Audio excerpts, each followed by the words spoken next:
Welcome to part 2. This is Karen Alari, and today we are painting a little country road on a spring morning.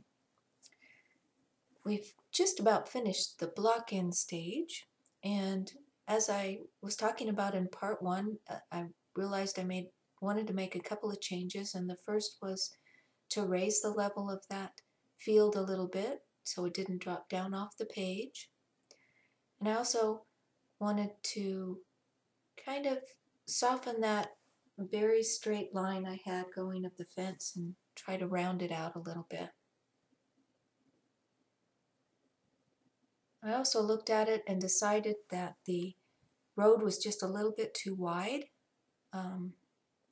As you might remember in the reference photo, the road was very wide and straight, and I wanted this side of the road to come in a little bit further so I could put some of these flowers on the right hand side of the road too, even though there weren't any in the reference photo, but I think that'll just be a more pleasing painting with flowers on both sides.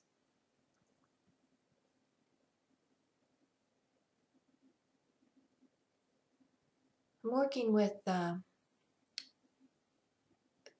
trying to find how dark a value I want this shadow to be.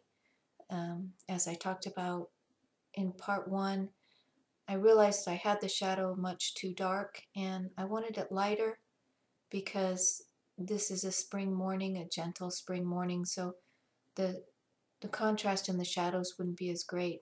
So to do that, I lightened up the shadow, and now I'm going in and also lightening up the sunlit areas quite a bit and warming them up. You could see I added cadmium red, cadmium yellow, and white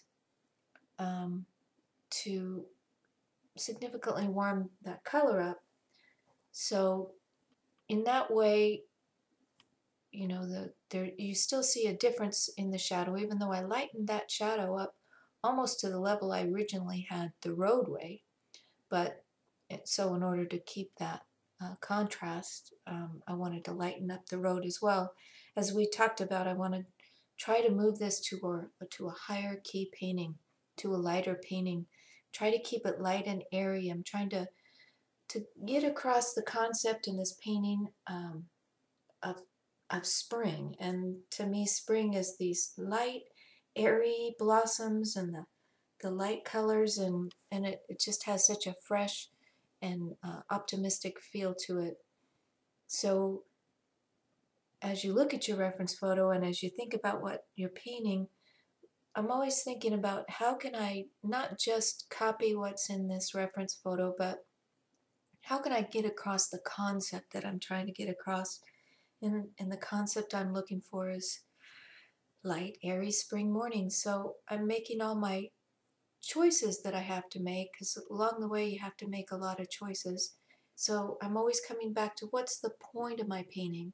The point is to depict a spring morning and the feeling that spring morning gives you.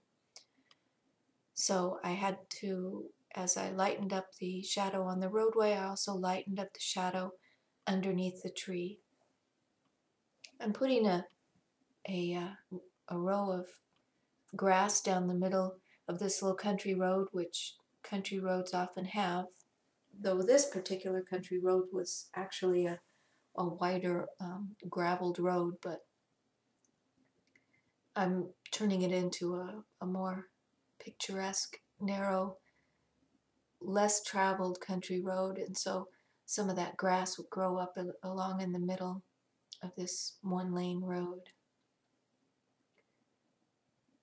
One thing you want to think about too, when you get to the edges of your painting, you don't want any dark or great contrast, you know, a real dark line going straight off the edge of the painting. You don't want those kind of lines leading the viewer's eye off the painting. So even if your reference photo has that, you're going to bring those contrasts more neutral. You're going to lighten the darks and darken the lights when you get to the edges, so you keep the viewer's eye in the painting plane.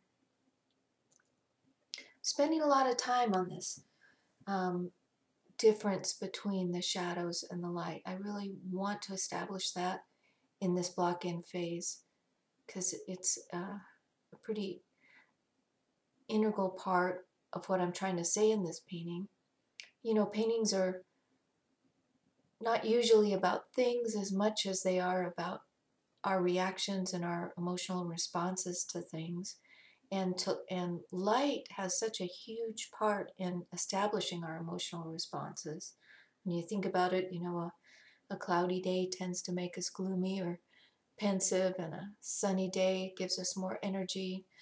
And light in general is a really good tool for describing your emotional response to any kind of a scene that you're working on.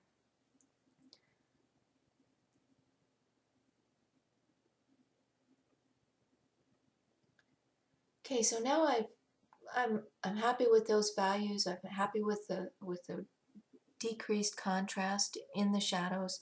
Now they become much more quiet because this isn't about shadows and light like some of my paintings are.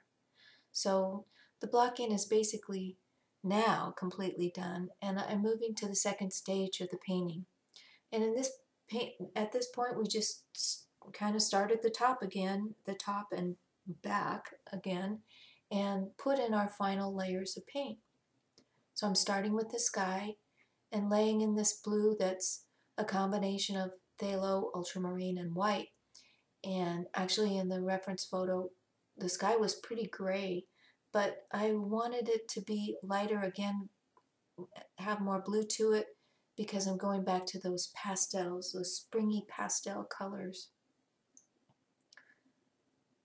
And I want to establish those in the painting. So I know there won't be much of this sky left at the end of the painting because there'll be trees and blossoms and things all over it, but I still need to lay it in as the background.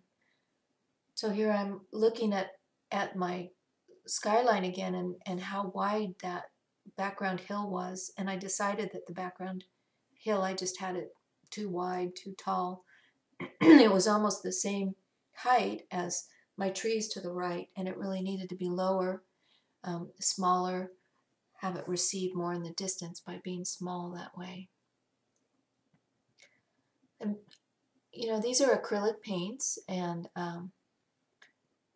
there's a lot of techniques that are unique to acrylic paints as you're painting. One of the things that you can maybe notice is the way I don't necessarily have separate piles of color that just sit there and then I make a new pile that's a different color, because that paint on the palette, even though I have a couple of layers of paper towel that are wet, and then I have a disposable palette paper over that to keep them moist, but they're still going to dry as you go. So if I mix up a pile of paint and then want to come back to it 10 minutes later to use that same color again, it's not going to work. It's going to be dry. So instead what I do is I take those piles of paint and I just move the color one way or another, whichever direction I need it to go. Does it need to be warmer, cooler, lighter, darker, redder, bluer? I've switched to my liner brush here, which is just a very thin, flexible, long brush. And when I brush it back and forth like that, it gives it a nice sharp edge.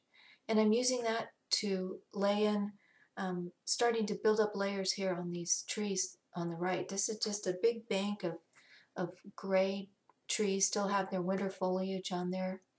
And so I'm just flicking in hints of tree branches, tree trunks. And let me add at this point that this video obviously is sped up. It's at 2 times normal speed, so I don't actually paint this quickly, but it makes it easier for you to watch, I think, if the video isn't too long.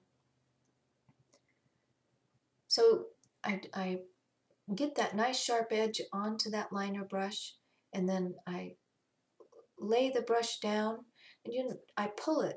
You might have noticed I'll lay it down strongly and confidently, and then I pull the brush up. And often when I'm doing branches and trunks, I'll use a sort of a segmented pull, a stop-start to my stroke.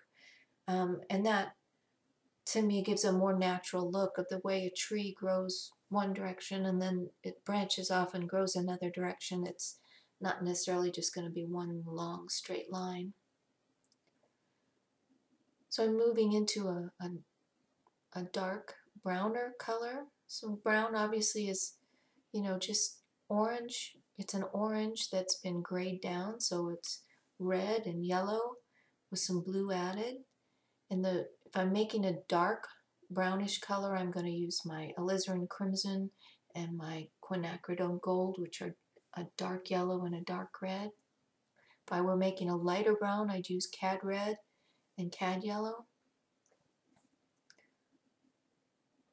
I love tree trunks because they just have so many colors to them and so many layers. And my technique of painting with acrylics is to I just lay in those different layers. I put one on top of the other, which to me builds up interest and texture and surface to the painting. And it's also the way I discover this tree. I'm not following the reference photo very closely on this tree because, as I mentioned before, it was a pretty thick, ungainly looking tree. So I'm trying to discover what form I want it to have and what gesture I want it to be making. So I keep laying in these different colors as I see them. A little bit of a greeny, mossy color, because here in Oregon, pretty much everything's got moss on it, especially trees. So laying in some of that green to add some mossy color to the trunk. Remembering that my light is coming from the left side, and so my sunlit sides of these branches are going to be the left sides of the branches. And just thinking about those things as I lay in the colors. I use my paper towel there, and I just wipe back out an area that I don't like.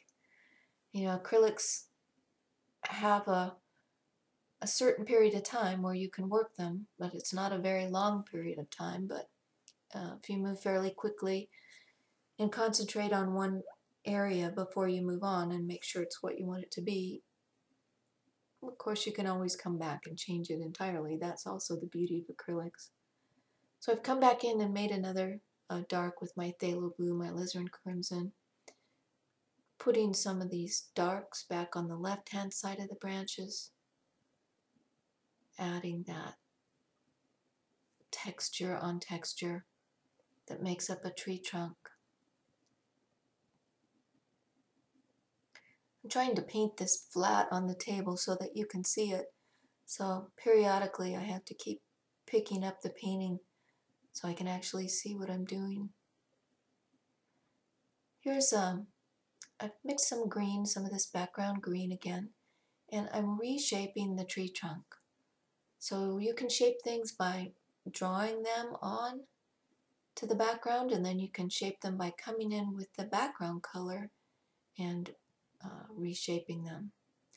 So I'm going back to this darker green blue that I have in these evergreen trees that are behind there to reshape and discover the form of this tree. I really enjoy the painting process, and I enjoy this discovery process of painting, as every new painting that I do is an adventure in discovery, and each one presents its own problems, and in each one I just, you know, people are often ask me, you know, well, how do you paint a tree, or how do you paint rocks, or how do you paint a mountain? Well, I don't know. It depends on the tree, I guess, because as an artist, you want to learn to just look and see the shapes, what color are they, and paint them as shapes instead of